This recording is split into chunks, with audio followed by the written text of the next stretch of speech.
Meron po kayong Biblia. Gawin po natin ito. Buksan natin sa Exodus chapter 12. Exodus chapter 12.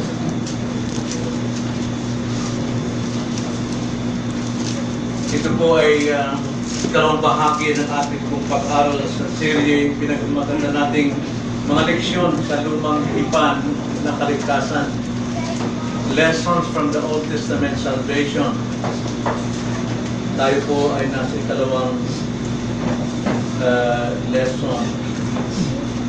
Exodus 12 verses 1 to 13. Ganito po ang pagkakasabi. Masdan ninyo kung anong uri ng pag-ibig. Sorry. Mali ang aking nabuksan po. Exodus chapter 12 verse 1 to 13. Ang Panginoon ay nagsalita kina Moises at Aaron sa lupain ng Ehipto na sinasabi, ang buwang ito ay magiging pasimula ng inyong mga buwan. Ito ang magiging unang buwan ng taon para sa inyo. Sabihin ninyo sa buong kapulungan ng Israel, sa ikasampung araw ng buwan ito ay kukuha ang bawat lalaki sa kanila ng isang kordero ayon sa mga sambahayan ng kanilang mga ninuno, isang kordero sa bawat sambahayan. Kung ang sambahayan ay napakaliit para sa isang kordero, siya at ang kanyang malapit na kapitbahay ay magsalo-salo sa isa ayon sa bilang ng mga tao. Gagawin ninyo ang pagbilang sa kordero ayon sa makakain ng bawat tao. Ang inyong kordero ay walang kapintasan. Isang lalaki na isang taong gulang, inyong kukunin ito sa mga tupa o sa mga kambing. Iyon ay inyong ingatan hanggang sa ika-14 na araw ng buwang ito at patayin ng buong kapulungan ng kapisanan ng Israel ang kanilang mga kordero sa paglubog ng araw. Pagkatapos kukuha sila ng dugo at ilalagay sa dalawang haligi ng pinto at sa taas ng pintuan sa mga bahay na kanilang kakainan. Kanilang kakainin sa gabing iyon ang kordero.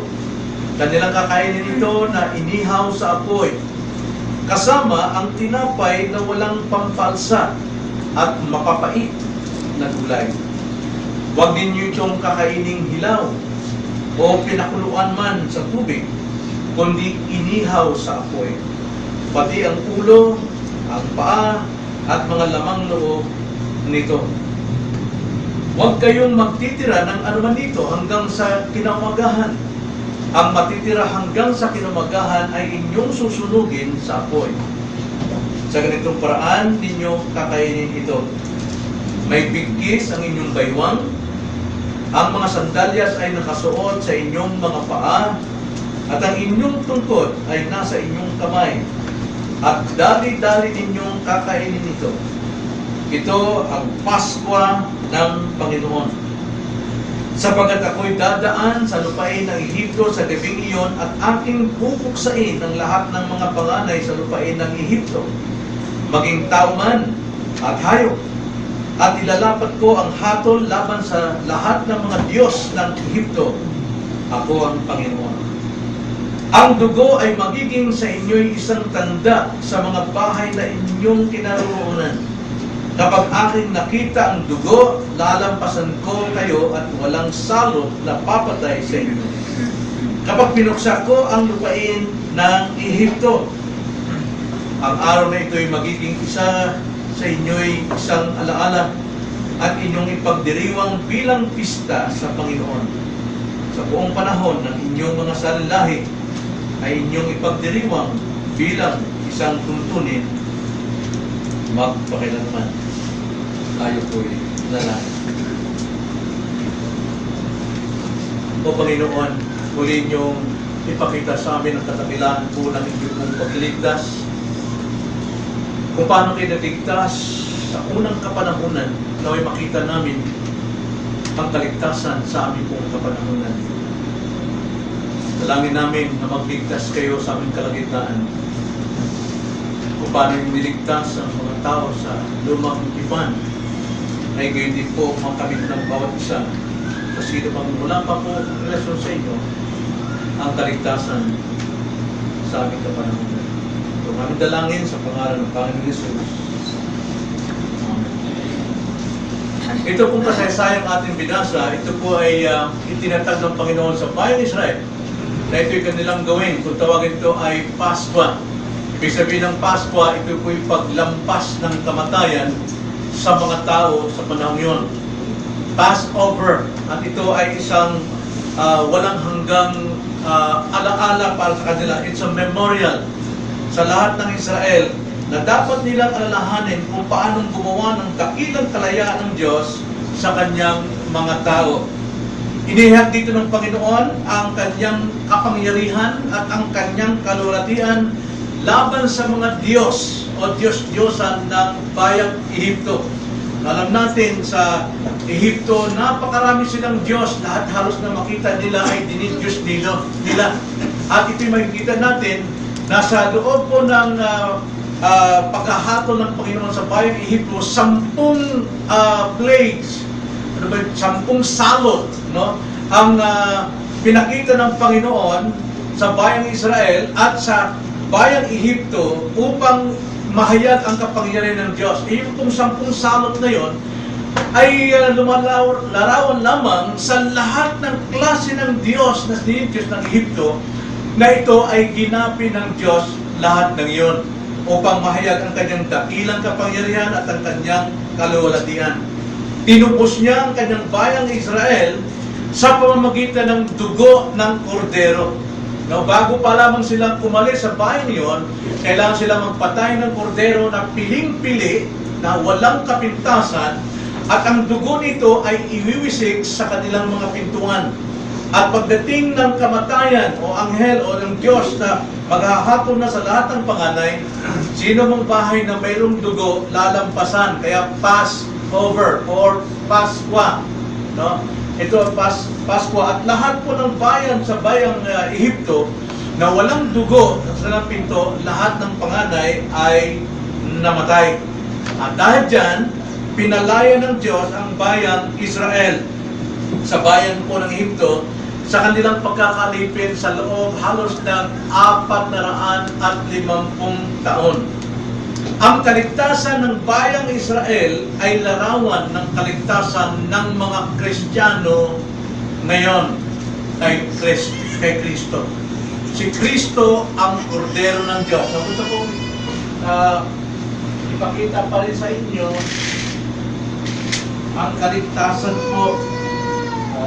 Sorry, hindi ko naihanda ito kanina. Sandali lang po.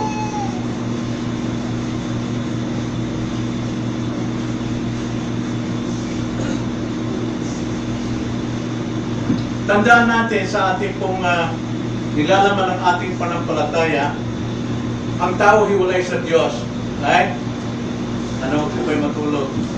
Ang tao hiwalay sa Diyos dahil sa kasalanan. Walang pagkakataon ng tao makapanumbalik sa Diyos. Kung tawag niyan, patay kasi sila sa relasyon. Ang Diyos ang umabot sa tao. Ang Diyos nagkatawang tao at siya tinawag ng Panginoon upang siya ay makipagkasundo sa isang tipan. Kung tawagin yan ay tipang pangako. Okay? The covenant of promise. Nagsimula ang Panginoon dito, bumaba siya, at siya nakipagtipan dito kay Adan. Anong verse yun? Genesis chapter 3 verse 15. Ito yun. Genesis chapter 3 verse 15 na mayroong binhi na lalabas sa lahi nila na maging tagapagligtas, at yun ang kanilang dapat sampalatayanan kung sino yun. Hindi nila kilala, wala silang malay, pero sa takbo ng panahon, unti-unti nilang laman. Dito kay Adan, binhi lang palang ito, binhi. Okay, kay Adan. Tapos kay Noah, ito yung, ano yan? Arko. Diba, yung arko, yung arka ni Noah, na yun ang lumalarawan, na may maliligtas sa pagitan ng arka kung sila sasakay. Tapos, sunod-sunod na hanggang kay David na mayroong hari, no? Tapos, ito'y tumutukoy, yung binhi na ito, tumutukoy kanino? Kay Kristo sa krus ng Kalbaryo. Kaya lahat ng ginagawa nilito, yung mga rituals, yung mga sakripisyo, yung paghahandog, dapat nilang gawin, hindi dahil doon sila maliligtas. Sa kanilang pagsagawa ng mga sakripisyo, hindi yun makapagliligtas sa kanila. Kundi, ginagawa nila dahil sa kanilang panampalataya sa darating na binhi. Okay? So sila'y sumasampalataya tulad natin. Tayo naman, nandito tayo. Ito yung katapusan ng panahon, 2 araw, sapagkat pababa si Kristo, dadalhin ang mga Kristyano sa pagbaba ni Kristo, judgment naman sa mga hindi sumasampalataya. So wala pong 1,000 years reign, yung mag-ahari. Ngayon, tayo nandito tayo sa time na ito. Malapit na tayo sa paghahatol kasi, So, tayo naman, binabalik natin si Kristo. Tayo na may sumusunod sa katotohanan ng Ebanghelyo na lahat ng kanilang sinusunod ditong sakripisyo, mga simbolo, mga tipo, nangyari kay Kristo. Okay? Ginagawa nila lahat ng simbolo dahil may panampalataya sila sa darating na tagapagligtas. Ngayon naman sa atin, si Kristo ang lahat gumawa ng mga simbolo niyo, kaya tayo naman sumusunod lamang ayon sa turo ng banal na salita, Biblia. Wala tayong gagawin. Wala tayong gagawin kahit sa ating pagsamba, hindi na tayo papalagpak. Hindi na tayo maglundagan kasi sa Old Testament, ganun ang kanilang paraan. Tayo ngayon sa spiritual katotohanan, sa truth. Ang ating pagsamba ngayon sa puso na at sa pananampalataya, katotohanan. Andito tayo. Kaya ang kaligtasan po, itong ating pag-aaral, lahat ng ating titignan dito, ito po ay larawan sa kaligtasan ng Kristiyano. Tanging si Jesu Cristo lamang ang tagapagligtas. So dito, Genesis chapter 3, dito naman sa atin ay John 1:29. Sabi, "Behold, the Lamb of God who takes away the sin of the world." Okay? So, andyan yan, si Christ na yan. So, malinaw mo ba? Ang kaligtasan ng Old Testament, wala pong pagkakaiba sa kaligtasan ng Advance. Okay? Pero, ang kanilang pamumuhay dapat nilang gawin. Bilang kanilang panampalataya, bunga ng kanilang panampalataya, gawin nila lahat ng mga rituals, ceremonials, lahat. Okay? Pero hindi sila doon maliligtas.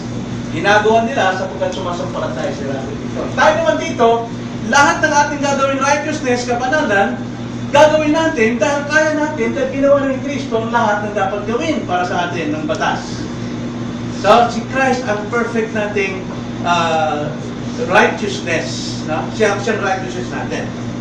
So, tignan natin ang tatlong dakilang bagay na makikita natin dito sa Exodus chapter 12, verse 1 hanggang 13, tungkol po sa kaligtasan ng Israel na may kaugnayan sa kaligtasan natin ngayon sa ating panahon.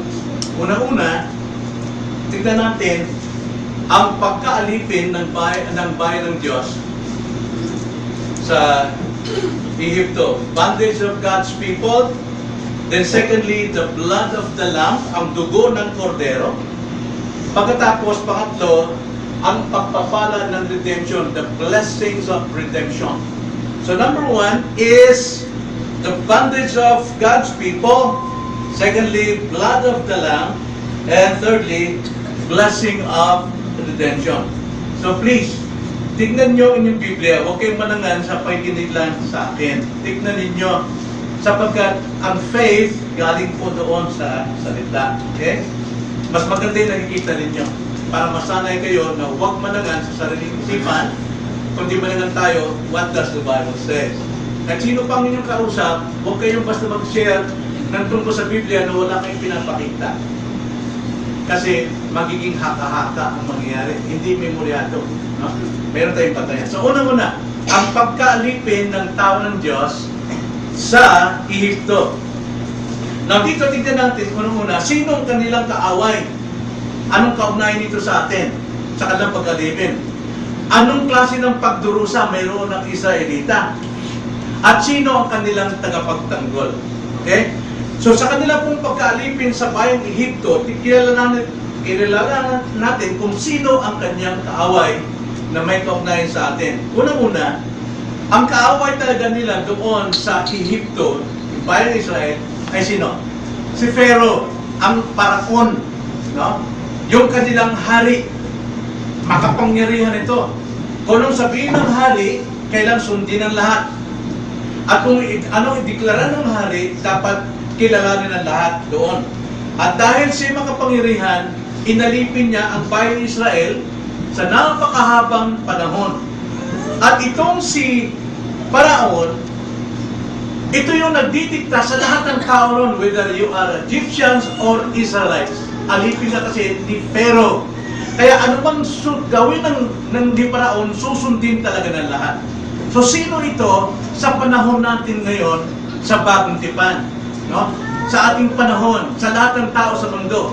No? Tingnan natin ang John chapter 8 verse 44. Ang sabi sa John 8:44, si Pharaoh o si Paraon ay kumakatawan sa ating panahon na si Satanas, ang devil, ang diablo. Tingnan ang sabi, you are of your father the devil, and your will is to do your father's desires. He was a murderer from the beginning and has nothing to do with the truth, because there is no truth in him. When he lies, he speaks out of his own character, for he is a liar and the father of lies. Ang sabi rito ni Jesus Christ sa modern, sa mga Jew, ang inyong ama ay ang diablo. No? Sa Old Testament, you are under Pharaoh. Ngayon naman, sa Bagong Tipan, your father is the devil. Why? Sapagkat ang sabi dyan, and your will is to do the Father's desires. Sa Lumang Tipan, sa Ehipto, lahat ng tao doon, ang kanilang gagawin lamang ay ang gusto ni Paraon. Wala silang magagawa. Ang sino mang sumuway kay Paraon, mayroon pong kamatayan. Ngayon din, spiritually, sa buhay ng mga tao ngayon, lahat ng gusto ni Satanas, yun ang ginagawa ng mga tao. Yun ang kanilang ikinalulugod na gawin. Yung mga nakakayang bagay, inilalantad nila. Pero yung katotohanan, yun ang sinisikil nila. Ang sabi nga sa Romans 1:18, no? Ang puot ng Diyos ay nahayag sa lahat ng tao na gumagawa ng kasalanan na kanilang tinatakpan ang katotohanan dahil gusto nilang ilabas, sundin ang gusto ng diablo sa kanilang buhay. When you lie, you're just doing what your father's will. He lies also. Kapag hindi nagsasalita ng totoo, ginagawa mo lang kung ano yung gusto ng iyong ama. Sapagkat yung si Satanas, kailanman wala siyang katotohanan sa kanya. So nakita nyo, mabigat po ang buhay po ng isang unbeliever, hindi Kristiyano, sapagkat akala niya anak siya ng Diyos, pero actually, he is a child of the devil. Masakit man yun, pero yun ang sinabi ni Jesus Christ eh. Si Christ mismo nagsasalita rito sa John 8:44. Now, Egypt naman. Ano naman ang Ehipto sa time na yun? Yung lugar ng Ehipto, saan ito kumakatawan? Ang sabi po sa John 17, verse 14 to 16. Na yung Egypt po naman, bagamat sila'y Israelita, nandun sila nakatira. Doon sila nabubuhay, doon sila nanananak, doon sila namamatay. So, buhay na nila yun. Daigdig na nila yun. Ngayon, sa Bagong Tipan naman, ganito ang pagkakasabi ni Jesus Christ sa John 17, verse 14 to 16. Ang sabi dyan, ibinigay ko sa kanila ang iyong salita. Sabi ni Jesus Christ sa kanyang mga dagan. At napuot sa kanila ang sanlibutan. Yung Egypt doon sa Lumang Tipan, ngayon ay sanlibutan sa ating panahon. World. Okay? Ang sabi ni Christ, sapagkat hindi sila taga-sanlibutan. Gaya ko naman, na hindi taga-sanlibutan. Verse 15, hindi ko hinihiling na alisin mo sila sa sanlibutan, kundi ingatan mo sila mula sa masama. Hindi sila taga-sanlibutan na gaya ko na hindi taga-sanlibutan. Pabanalin mo sila sa katotohanan, ang salita mo ay katotohanan. Ganito sabi ni Christ, Ama, itong lahat ng mga dinala mo sa akin, mga naligtas, nandito pa sila sa sanlibutan. Ang sanlibutan ay napakasama. Hindi ko sila dinadalangin na kunin mo sila sa sanlibutan. Kundi, dinadalain ko, iligtas mo sila sa buong sanlibutan. Sapagkat sila'y hindi makasanlibutan tulad ko, na si Kristo, hindi makasanlibutan. At ang sanlibutan napupuon sa kanila. Yun pong kalagayan ngayon. No? Yung pong Egypt sa lumang tipan, ngayon ay sa lumang tipan ay Egypt, ngayon naman ay sanlibutan. Lahat tayo nasa sanlibutan, right? Okay. Sa trabaho, kaninong lugar yan? Sanlibutan. Pero ikaw, kung Kristiyano ka, dala mo ang karya ng Diyos. Hindi ka taga sanlibutan eh. Kumbaga, kung ikaw ay palagay natin parang cartoons, ano? Palagay lang natin. Halimbawa, si Flash ka. Si Flash, mayroon siyang apoy sa kanya. Ano? Si Flash, mayroon may apoy? Na? Hindi yata, the fireman yata yun, no? Nasaan mo siya magpunta sa office, mayroon siyang protective shield talaga na parang apoy. Bagamat taga-opisina siya, gawa ng sanlibutan, pero hindi siya makasanlibutan. Kaya nga, huwag kayo makisaw-saw sa gawa ng sanlibutan. Ano bang pinakamaruming gawa sa sanlibutan ngayon? Pinakamaruming sistema ng mundo. Politics. Huwag kayo makisaw-saw sa politics. Okay? Kung mayroon kayo nakikita ng masamang pamamalakad dyan, eh huwag kayong sumaw-saw. Hindi kayo sa sanlibutan. Hindi na tutulin yan. Ang tungkulin natin, magliwanag tayo sa sanlibutan. Eh, huwag tayong paalipin ang sanlibutan. Tulad ng Israelite, alipin sila for so many years. Sunod-sunuran sila sa diablo. But we, as Christians, hindi na tayo alipin ng kasalanan. Bagamat mayroon pa tayong remaining sin, hindi ibig sabihin, alipin pa rin tayo ng kasalanan. Alipin pa rin tayo ng sanlibutan. Imbes na makisaw-saw kayo sa issue ng sanlibutan, lalo sa Facebook, ano? Huwag kayo makisaw-saw dyan. Sinisira nyo lang inyong pangalan. Andyan yung mga comment dyan. Let the world love its own. But you as Christian, be salt and light of this world. Huwag tayo makisaw-saw. Huwag tayo maalipin. Hindi na kaalipin dyan eh. So, kanilang pagdurusay, kalawa, tignan natin, Exodus chapter 1, verse 10 to 14. Ang sabi sa Exodus chapter 1, verse 10 to 14, yung kanilang pagdurusay, sufferings ng bayan Israel. Halik kayo, sabi ng mga Israelita, ng Egyptyo, no? Itong pandaraya ng mundo eh, no? Magpapakita sa iyo ng maganda, mabait.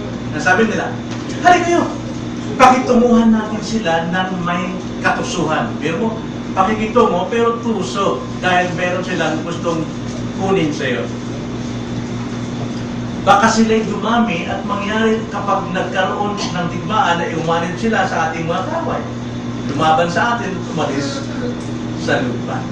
Kaya naglagay sila ng mga tagapangasiwa upang pahirapan sila sa kanilang mga sapilitang paggawa. Kanilang ipinagtayo si Paraon ng mga lungsod, imbakan, ang Pitom at ang Rameses. Subalit habang kanilang pinahirapan sila, lalo silang dumarami at lalong lumalagana at kinasuklaman nila ang mga anak ni Israel. Malupit na pinaglilingkod ng mga Ehipsyo ang mga anak ni Israel at kanilang pinapait ang kanilang buhay sa pamamagitan ng mahihirap na paglilingkod sa luwad at sa itisa at sa lahat ng uri ng gawain sa bukid at sa lahat ng kanilang gawain at malupit silang pinaglilingkod. Nakita nyo, bayan ni Israel, alipin sila, pinahihirapan sila lupa. Pero hindi napigil yung kanilang pagiging Israel, lalo pa silang dumami. Hello? Wake up!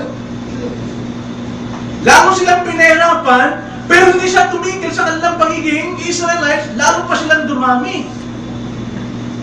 Dapat tayo, nasa sanlibutan, alam natin target tayo ng lahat ng pagpapahirap sa atin ng mga tao. Hindi na wala makikisawsaw na tayo sa mundo. Kundi dapat pa tayong mag-increase. Dapat pa tayong lumago. Yun ang kaibahan ko. No? Dapat tayong lumago. So, ang pagdurusa nito ng Israelite, hindi ito naghihadlang para maputol ang kanilang lahi, kundi pag dumami pa sila. Naging problema sila ng sanlibutan ng Egypt. Kayo ba naging problema sa opisina niyo dahil lamang kayo Kristiyano? Good for you! Tama yun. Pero kung tuwan-tuwa sila, ay naku, maasahan natin yan. Hindi sumasamba sa Diyos nila, pagka Sunday, pagka bigyan natin overtime. Wala tayong, wala silang kita, kakampi. Pero kung naninindigan tayo, naku, mahirap yan. Pero pwede mong pagkatiwalaan yan. Bigyan mo siya ng trabaho. Talagang ipagtatanggol ka. Pero pagdating sa reliyon nila, huwag mo asahan, makakatulong siya sa'yo. A-absent yan. Hindi talaga maasahan yan. Wait, may pagkakaiba. So, tingnan yung pagkaalipin nila, sila yung pinarusahan, nalipin ni Paraon, sila yung pinagdurusa, pero mayroon silang tagapagtanggol. Sino tagapagtanggol nila? Ang Diyos. Natural. Sabi sila ay bayan ng Diyos. Naalala ng karaan? Ito ay bayan ng Diyos. Hindi sila pinakamalaki, hindi sila pinakamaliit, pero inibig sila ng Diyos. Sino yung sabi sa Exodus 3:7 and 8? Ganito ang sabi. Sinabi ng Panginoon kay Moses ito, no? Aking nakita, na take notes, nakita, no? Aking nakita ang paghihirap ng aking bayan na nasa Ehipto. At aking narinig, take note again, nakita, narinig, ang kanilang daing dahil sa mga umaapi sa kanila. Talagang nalalaman ko ang kanilang pagdurusa. Nalalaman, meaning to say, nadama. No? Nakiisa ang Diyos sa kanilang pagdurusa.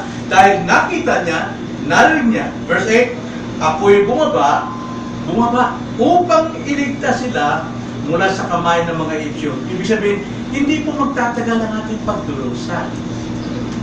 Ang Diyos po ay darating para iligtas ka.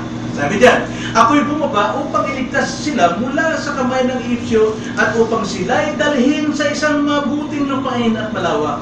Mula sa lupain iyon, sa isang lupain dinadaluyan ng gatas at pulot, sa lugar ng mga Kananeo, Hiteo, Amoreo, Pereseo, Jebuseo, dito literal kong lugar. Pero ang ating pong lugar na inihanda ng Panginoon, na wala na pong pagluha, wala nang karamdaman, yun po yung kinilalagyan ni Aman Rudy ngayon. Alam nyo, nakita ko po yung kanyang buong katawan sa morgue, kahapon kagabi, na binibihisan pa lang. Talagang hindi ko mapigil yung bigat ng puso ko. Hindi man makita ang luha kong umagos, pero talagang biya ako sa loob ko dahil nakita kong pagdurusa ni Ama sa kanyang katawan.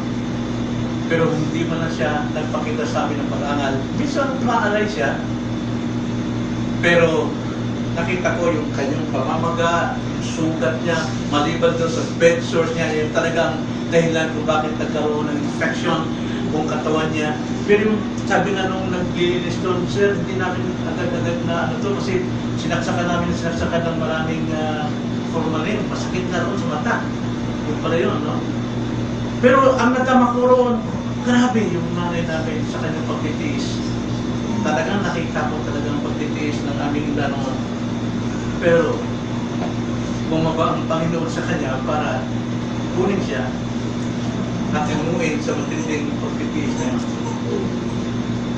Hindi matagalan to. Hindi pangulang hanggang dito sa lupa, mga kapatid. Ang pagtitiis natin, katumbas doon sa glory na naghintay sa atin, kamunti lang yung pagtitiis natin. So please, huwag kayong sumuko. Pag may mga bagay kayong gustong ayusin, ayusin. Mayroon tayong pagkakataon, hindi pa tapos ang Diyos sa atin. Gawin natin hanggat magagawa natin.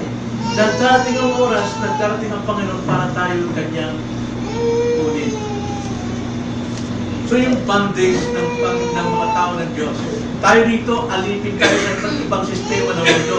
Pero sa ating buhay Kristyano, hindi tayo alipin. Hindi tayo makasalibutan. So huwag kayo makisawsaw sa sanlibutan. Wow! Tinutulisan lang natin ang pangalan ng Panginoon. Ang sabi nga sa prayer na tulong ng Panginoon, Our Father, who art in heaven, hallowed be your name. Ang sabi ko ron, iparaphrase natin, parang ako nanalangin, Panginoon, nasa langit purihin ka. Mapabanal ko nawa ang pangalan mo sa lahat ng aking ginagawa, sa lahat ng aking sinasabi, sa lahat ng aking iniisip. Let your name be hallowed. Yung pong ibig sabihin ni Jesus Christ yan.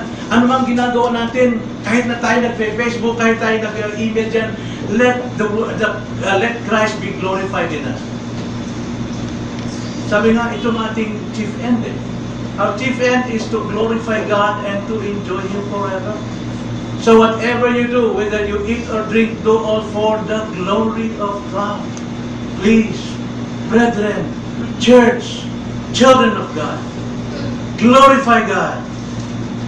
I-glorify natin ang Diyos. Napakasarap po sa oras na tayo po'y kanyang kunin.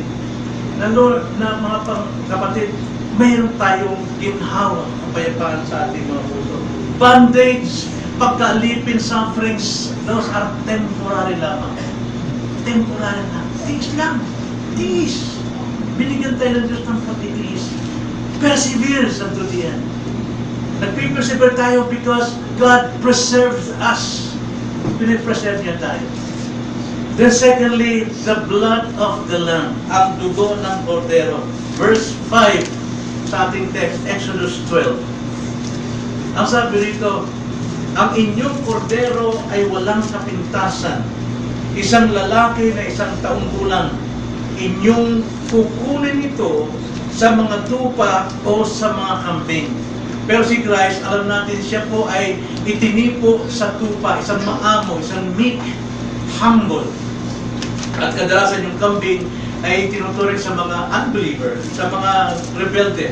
Pero sa sakripisyo, sinasacrifice nila ang kambing. Pero alam natin na si Christ ay type ng isang kordero.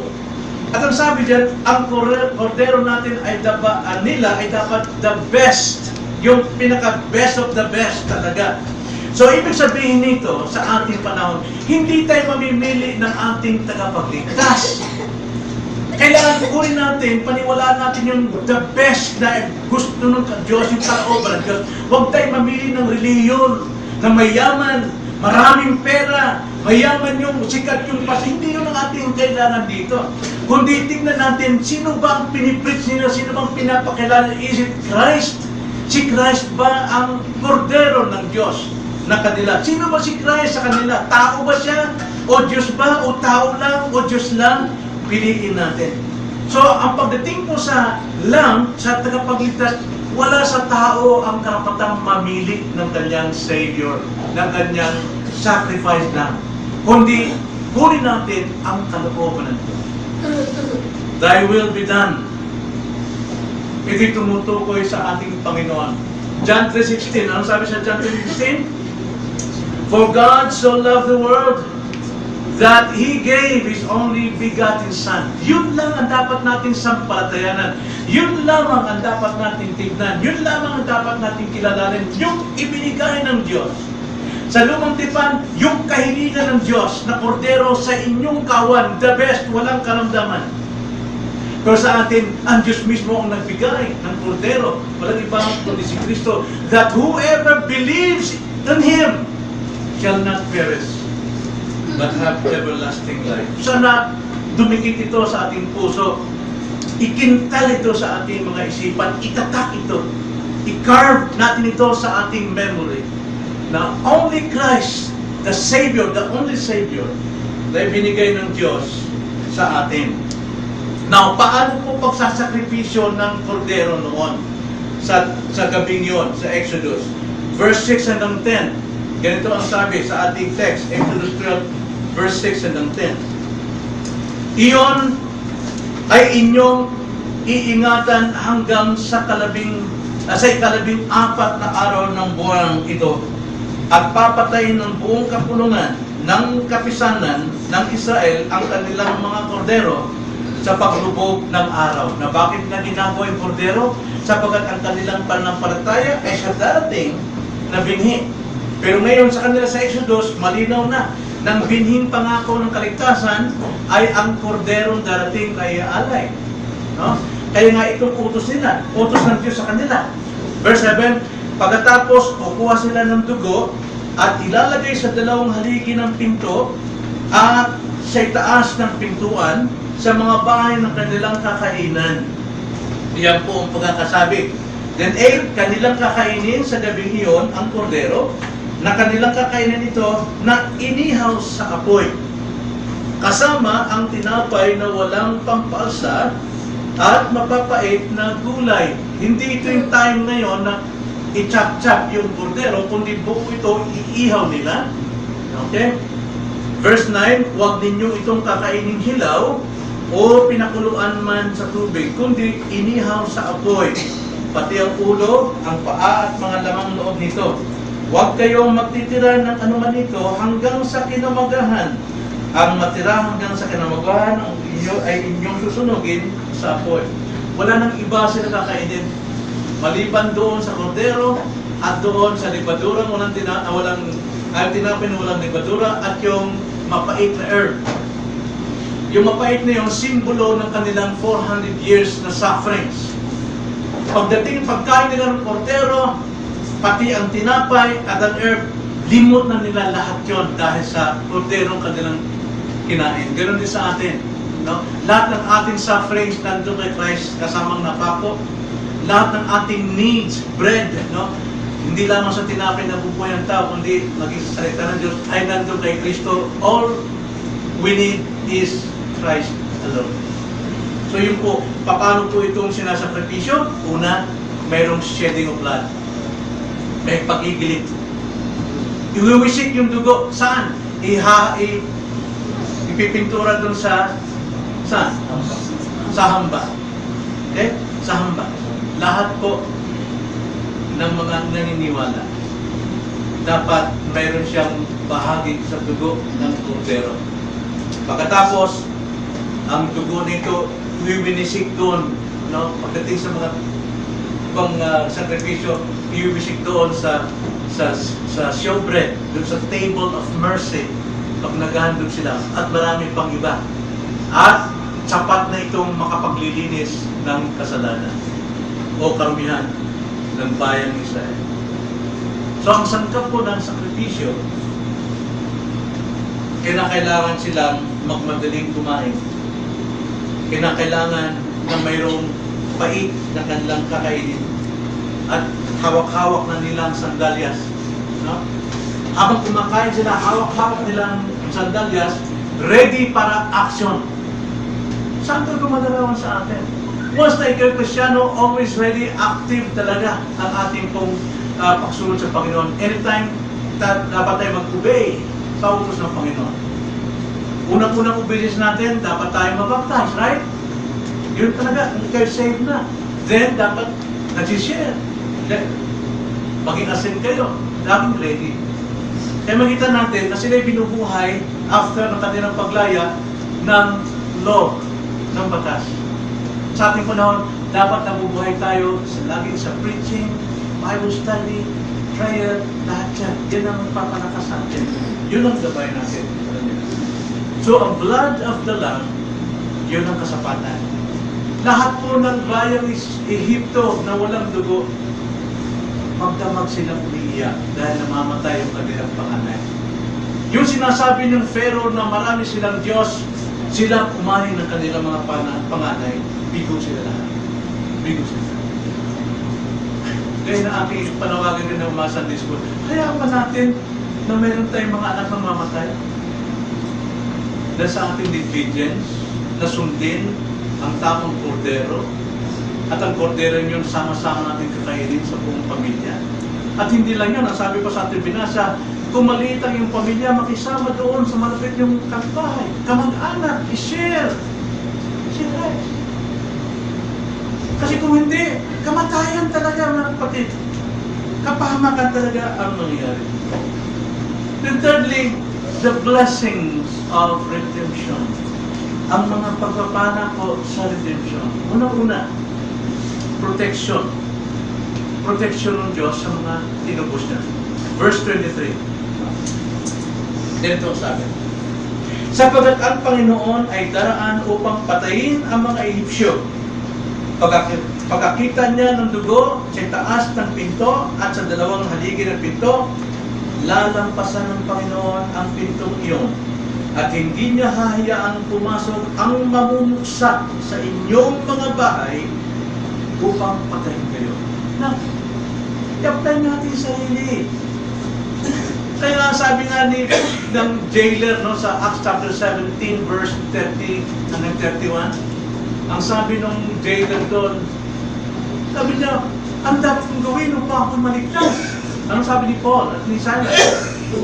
sumampalataya ka kay Jesus at ikay mariligtas, 10 ng iyong sambayan. Now, hindi ko sabihin automatic yan kapag ikaw, tatay, believer ka, pati anak mo, asawa mo, ligtas na, no? Hindi pa tapos yung kwento ron. Dinala ng jailer, si Pablo at si Silas para turuan ng kanyang pamilya.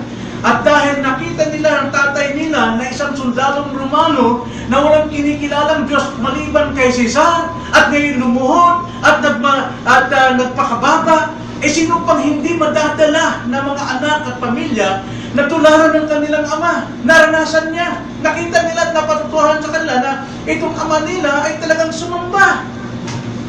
Kaya ang buong pamilya nagpabautismo ng gabing yun dahil sila'y mananampalataya. Kaya sabi dito ng Panginoon, lahat ng sambayan mo, walang kasamaang darating. Kung ibabahagi natin, sila man ay dapat kumain ng kordero. Sila man ay dapat makiisa sa kaligtasan kay Kristo. All are protected by the blood of Christ. Lahat po. Tingnan na sabi sa John 11, sabi ni Jesus Christ. Sabi ni Jesus Christ, John 10:11-25.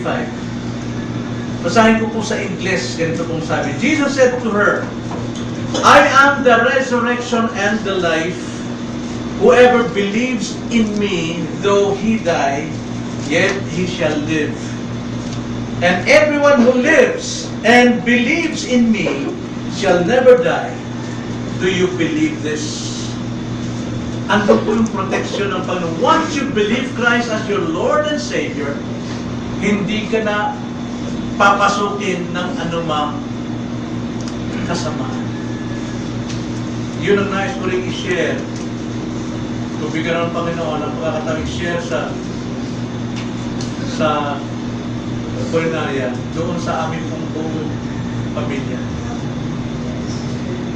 Na once na ikay naging mananampalataya, 1 Peter chapter 3, verse 5, verse 3-5, pag ikay mananampalataya kay Kristo, ikay pinanganak na muli, at dahil doon, meron ka ng pamana na matatanggap mo na iniingatan ng kapangyarihan ng Diyos at wala nang makakaagaw nun. Yun po yung salvation, yung ating pong eternal salvation. Pamana yun, once na ikaw ay naligtas.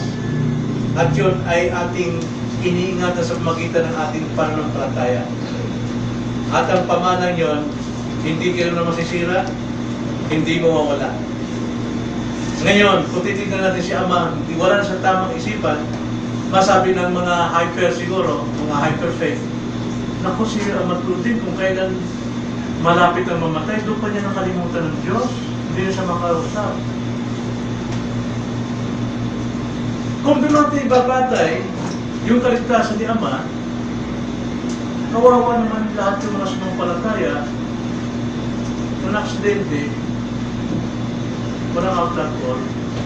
Isang talangwas na ikaw ay sumampalataya, yung iyong pamanang everlasting life, hawak na ng Diyos. Magpakilan mo. Ano man po nangyari sa akin dito, walang pa tayo ng isipan, o sigurado. Sigurado. Sabi nga rito, lahat po protektado kapag may dugo, walang anumang papasok na masama sa sambayan. Sabi Christ, I am the life and the resurrection. Whoever believes in me, even though he dies, he shall live. And those who lives, that believes in me, shall never die. Hindi na kailangan mamamatay. Hindi na mamamatay. So ngayon kasama na si Ama doon, hindi na siya makakaranas ng karamdaman, mamamatay. So ito yung ganap na pagkatalo ng lahat ng gods, lahat ng mga Diyos-Diyosa ng Egypt, naranasan ng bayan ng Israel, na lahat ng paniwala ng Egypt, sila mismo pumapatay sa kanilang mga sariling panganay na. Pero lahat ng sumampalataya sa sinabi ng Diyos na kordero, walang anumang mangyari sa kanilang sambayan. So, anong provision po noong mga naridim? Ano yung mga pagpapalang natatanggap ng mga natubos na? Basahin natin 31 to 36. Ang sabi is 31 to 36. Kanyang ipinatawag sina Moises at Aaron ng gabi at sinabi, maghanda kayo, umalis kayo sa gitna ng aking bayan. Kayo at ang mga anak ni Israel, umalis na kayo at sambahin ninyo ang Panginoon gaya ng inyong sinabi. Ano pong unang-unang kalooban ng Diyos? Once na ikaw ay nakalaya na ang iyong pinakapunto di vista sa buhay ay pagsamba sa Diyos. Okay? Yun ang layunin ng pagligtas sa atin, pagsamba sa Diyos. At 32, dahil hininyo ang inyong mga kawan at ang inyong mga baka gaya ng inyong sinabi, at kayo umalis na, italangin ninyo na ako ay pagpalain. I'm sorry, yung ba aking binasa? Exodus 12? Mali yung aking binasa, I'm sorry. Yes, tama naman, di ba? Tama naman. Okay. Verse 33. Pinagmadali ng mga Egyptyo. 32. Dalhin ninyo ang inyong mga kawan at ang inyong mga baka gaya ng inyong sinabi at kayo umalis na at dalangin ninyo ako ay pagpalain. 33. Pinagpamadali ng mga Egyptyo ang tambayan. Ay, napura daw ng mga Egyptyo ang mga Israelita. At madali ang pinali sila sa lupain sapagkat kanila sinabi, kami lahat ay mamamatay. Biro mo? Kung nandyan pa yung Kristiyano sa loob ng Egyptyo, mamamatay kaming mga hindi mananampalataya. Kasi, andun yung kamatayan, di ba? Sa lahat ng lugar nila. Kaya pinagmamadali nila, kaya tulangan nila ang mga Israelita. Kaya, 34, dinala ng taong bayan ang kanilang minasang harina bago ito nilagyan ng pampasa na nakabalot pa ang kanilang mga pangmasa sa kanilang damit at pinasan sa kanilang mga balikat. Ginawa ng mga anak ni Israel ang ayon sa sinabi sa kanila ni Moises. Sila'y humingi sa mga Egyptyo ng mga alahas na pilat, mga alahas na ginto, at mga damit. 36, binigyan ng Panginoon ang bayan ng biyaya sa paningin ng mga Egyptyo, kaya binigay sa kanila ang anumang hingin nila, kaya kanilang sinamsam ang mga Egyptyo. Pero mo, paalis na yung Israelita, binigyan ng pabor ang Israelita na, binigay dyan, hingin ninyo kung anong gusto nyo hingin dyan sa mga Egyptyo. Ito'y hindi doktrina na pagkaiging Kristyano, libre ka na manghingi. No? Kaya naman ginagawa ngayon sa Lazada na naghihingi. No? O di kaya, pumunta ka rin sa pintuan ko, mag-umaga, nakalahod na nagpipray, naghintay ka magbukas yung pinto, magbukas yung pinto, Pastor, ang ginagawa mo dyan? Kasi may gumawa talaga yan eh. Mayroon talaga gumawa dyan. Inutusan ako ng Diyos, wala ko bang malapit ang pangutangan kundi ikaw. Kaya nandito ako. Hindi po yan doktrina. Ang doktrina dyan, ang tinuturo dyan, bakit pinutulutan ng Diyos na manghingi itong mga Israel? Ilang taon silang nalipin? 450 years. Lahat po ng dapat para sa Israelita na para sa kanila, kinuha lahat ng Egyptian. Kung karapatan lang talagang bawiin ang lahat ng mga sinamsam ng Egyptian sa kanila. Ano pa may sa atin? Tayo alipin ng kasalanan. Lahat, kaligayahan natin, kagalakan natin, kapayapaan natin, ninako ng kasalanan. We have to claim for that. Kailangan claim natin every day in our life. Sin! Wala ka na dyan. Wala kang karapatan sa akin. Patay ng irason ko sa'yo. Mamukuhay na ako sa kabanalan. Mayroon tayong kapangyarihan, may pabor ng Diyos na kaya nating ipamuhay ang kanyang kalooban para hiyain ang lahat ng klase ng kasalanan, lahat ng bisyo na maaaring gumagapo sa atin. Wala nito kapangyarihan. Claim that. Yun yung mga turon nga dyan, binihin. Pero kung klase naman yung turon nga, claim mo. Pagka may sakit ka, huwag mo mining may lagat ka. Kahit na, i-claim mo, you are healed! Hindi po yun. Pamumuhay po, kabanalan po, ano may tinuro sa atin ng Panginoon, sa salita ng Diyos, sa preaching, then claim that, Lord, makasalanan ako, kailangan humingi ako ng kapatawaran sa'yo, baguhin ko po yung aking pagtrato sa kapwa. Claim yan. Sapagkat nasa iyo ang pabor ng Diyos. So yun po yung mga blessings ng redemption. Magagawa natin mamuhay sa kabanalan. hindi na tayo alipin ng kasalanan. So, ano po ang ating matutunan dito, mga kapatid? Una-una, yung Passover o Paskwa sa Lumang Tipan, ito po isang beautiful picture of our salvation in Christ. Napakagandang larawan po ito ng ating kaligtasan. Sapagkat si Kristo po ang fulfillment. John 1:29, I'm sorry. John chapter 1 verse 29, ang sabi ni John the Beloved, "Behold, the Lamb of the world takes away the sin of the world." Tayo tinubos ng Panginoon, napakadali na. Ang katubusan natin, hindi tulad ng ginagawa sa Israel na kailangan nilang gawin. Kailangan silang gawin ng sakripisyo, dugo, pagbisik. Sa atin naman, just believe Christ. Siya ang ating Savior. At ang kanyang ginawa sa cross ang ating salvation. Sapat yun. At ang second death na dapat pupuntahan ng isang taong kasalanan ay hindi niya naanihin. Hindi niya naanihin. Tandaan natin, lahat po ng naligtas sa Ehipto, bagamat sila ay natubos na, pero mamamatay pa rin sila. Pero sa atin ngayon, natubos ka, mamamatay ka, pero you shall live forever. Hindi na maangkin ng bawat mananampalataya ang second death.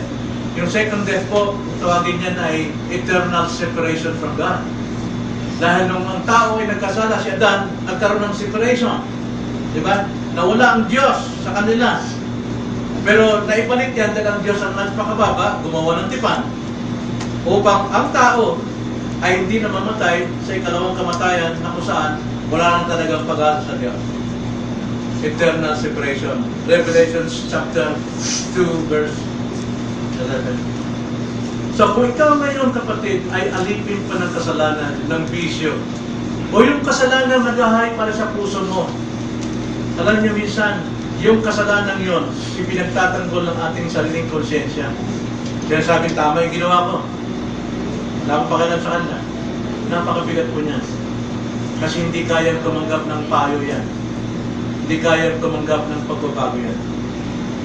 Ang tanging gagawin mo dyan, kung ganyan ang puso mo, na kung mayroon kang papaliwanagan, parang baliwala lang sa iyo, patawanan mo lang kanilang katwiran, mga kapatid, isang napakalaking pandaraya yan ng ating kasalanan.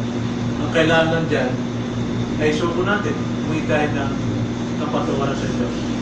Kung ating ipahayag ang ating kasalanan, tapat at banal ng Diyos ang tayo kanyang panatawaran at nilinisin sa ating mga kasamaan. Ngayon, kung tayo malaya na, sabi ni Christ sa John 8:36, ay kung kayo'y palayain ng anak, kayo'y magiging tunay na malaya.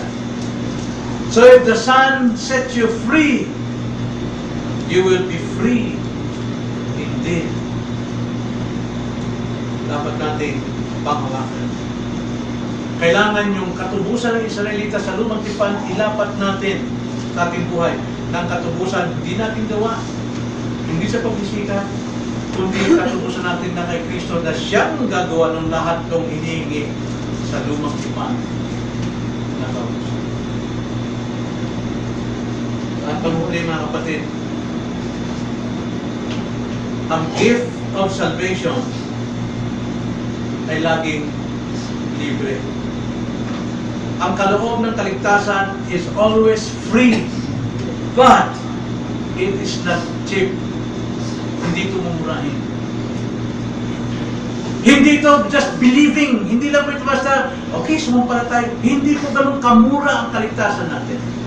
Dapat ang ating belief focus doon sa object of our salvation, which is Christ. Si Christ, ang Diyos, nagkatawang tao, naging masunurin hanggang kamatayan sa krus. Ganun po kamahal. Hindi mababayaran yan ng anumang halaga. Although it is free, but it is not cheap ang ating kaligtasan. Kaya pahalagahan natin ang kaligtasan ito. Huwag natin basta maliitin lamang. Sapagkat ang kaligtasan ito kapalit ang buhay ng bugtong na anak ng Diyos. Siya ang humalili sa ating kalagayan na sana tayo ang mamatay sa krus at magdusa ng kaparusahan ng kasalanan sa impyerno. Pero ito'y ginawa ni Kristo. Paano paraan? Siya muling nabuhay upang makita sa atin na sinong sumampalataya sa Kanya at sa Kanyang ginawa ay mabubuhay magpakailan. Naniniwala ba kayo ron? Kapatid, hindi po mumurahin ang ating kaligtasan. Ito po ay walang katumbas na halaga. Kaya sampalatayanan natin ito. Hindi natin kailangan bayaran, kundi tanggapin at sampalatayanan. Yan ay Kristo. Tayo mananalo.